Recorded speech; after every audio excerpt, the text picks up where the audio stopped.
पङ्कजवासिनि देवसुपूजित सद्गुणवर्षिणि शान्तियुते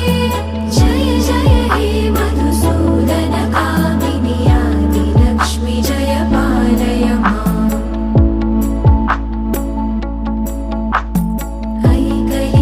ऐकलिकल्मषनाशिनि कामिनि वैदिकरूपिणि वेदमये क्षीरसमुद्भव मङ्गलरूपिणि मन्त्रनिवासिनि मन्त्रनुते मङ्गलदायिनि अम्बुजवासिनि देवगणाश्रितपादयुते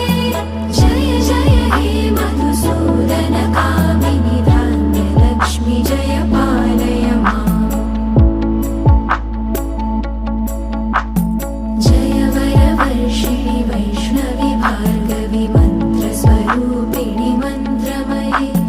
सुरगणपूजित शीघ्रफलप्रद ज्ञानविकासिनि शास्त्रनुते भवभयहारिणि पापविमोचनि साधुजनाश्रितपादयुते